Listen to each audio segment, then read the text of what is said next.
हाय दोस्तों, कैसे हैं आप सभी लोग। Welcome to my YouTube channel Dinesh Bisht .D2Z। आप इस पर सब्सक्राइब कर दीजिए जो नए लोग हैं, और सारे बेल आइकन पे ऑल पे क्लिक कर दीजिए, और शेयर कर दीजिए, कमेंट कर दीजिए, लाइक कर दीजिए। दोस्तों, आज मैं आपके लिए एक नया वीडियो लेके आया हूँ जिसमें कल एक सूचना प्राप्त हुई थी। गुजरात के अहमदाबाद में एक स्कूल में एक 10वीं के छात्र की हत्या कर दी गई, जो कि बहुत बवाल हुआ है वहाँ पे।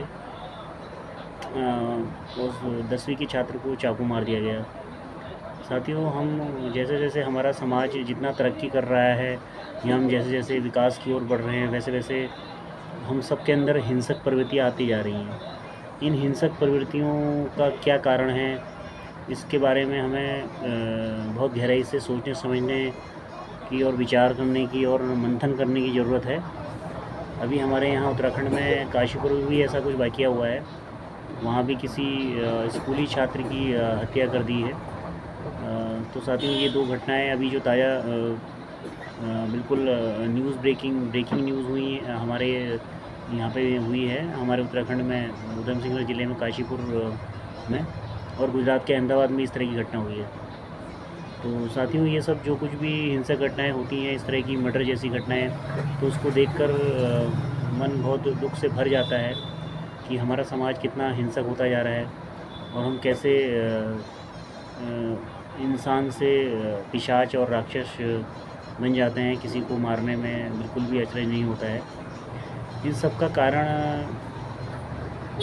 जो है, मैं ऐसा मानता हूँ कि इंसान को अपना क्रोध पर नियंत्रण करने के लिए एक ऐसी हर विषय की शिक्षा दी जाती है, पर क्रोध पर नियंत्रण करने की शिक्षा नहीं दी जाती है।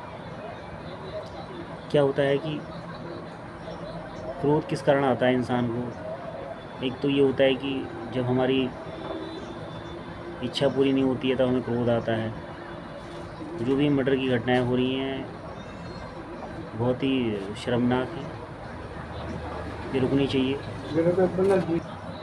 साथियों, मैं कह रहा था, तो इस तरह की शर्मनाक घटनाएं, जो मर्डर जैसी घटनाएं होती हैं हमारे आसपास या सुनने में आती हैं, तो इससे ज़्यादा शर्मनाक घटना और कुछ नहीं हो सकती है। ये सब घटनाएं रुकनी चाहिए। साथ ही हमको अपने बच्चों को नैतिकता और सदाचरण की ऐसी शिक्षा देनी चाहिए जिससे कि वो आपस में जब भी हम बर्ताव करें तो अपनी भावनाओं पर कंट्रोल रखें, और सबके साथ प्रेम भाव से रहें, सबके साथ अच्छा बोलें। अगर आपकी इच्छा के अनुसार कोई व्यक्ति काम नहीं कर रहा है तो आप उसको समझाएं, और अगर वो नहीं समझता है तो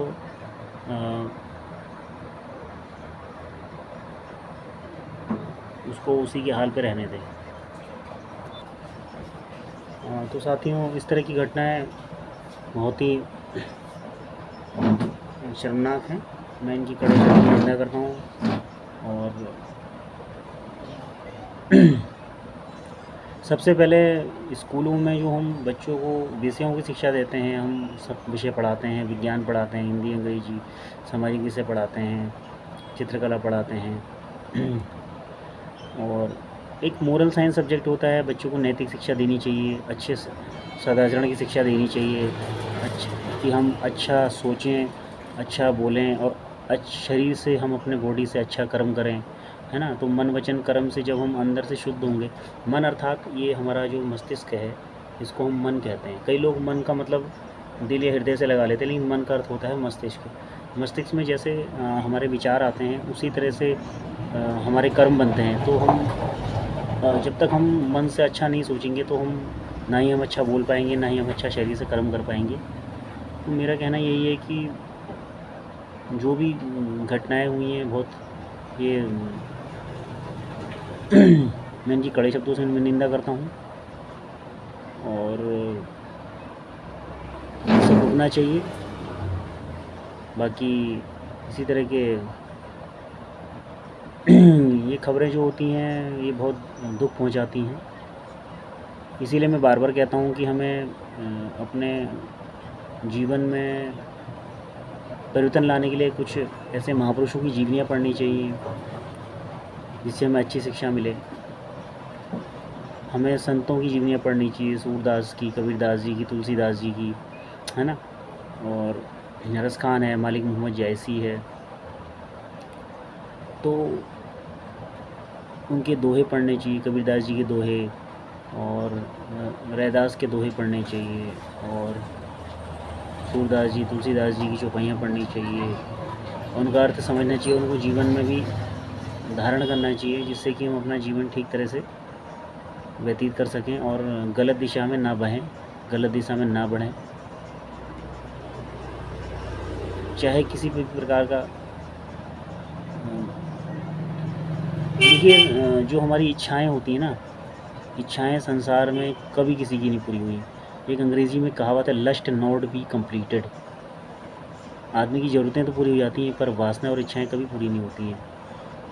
आदमी को जीवन जीने के लिए, जीवन को बनाए रखने के लिए जो न्यूनतम आवश्यकताएं होती हैं, ये यही होती हैं: भोजन, वस्त्र, आवास, स्वास्थ्य, शिक्षा, है ना, रोजगार, व्यवसाय, रोजगार या व्यवसाय, सड़क, बिजली, पानी, सुरक्षा, परिवहन, संचार सेवाएं, स्वच्छता और साफ सफाई। तो जीवन में आदमी को एक हंसता खेलता जीवन जीने के लिए आदमी को इतना ही चाहिए होता है। बाकी अरबों खरबों की संपत्ति किसी के पास नहीं होती, और जिनके पास है तो वो उनके पूर्व जन्मों के अनुसार है, या उनको पूर्वजों से प्राप्त हुई है, या फिर किसी ने मेहनत से कमाया है ना। तो जीवन में भगवान ने जिस परिस्थिति में जिसके रखा है, तो आदमी अपने को उस परिस्थिति से उबारने के लिए प्रयास कर सकता है, मेहनत कर सकता है, और अपनी स्थिति को आर्थिक रूप से, सामाजिक रूप से और हर प्रकार से मजबूत कर सकता है। परंतु इस तरह से गलत कार्य करके हमें ऐसा नहीं करना चाहिए।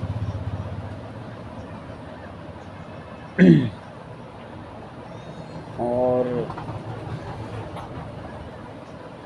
मैं महापुरुषों की जीवनी के संबंध में मैंने कल आपको सुभाष चंद्र बोस जी की जीवनी सुनाई थी, और आज मैं आपको भीमराव अम्बेडकर जी की जीवनी सुनाऊंगा।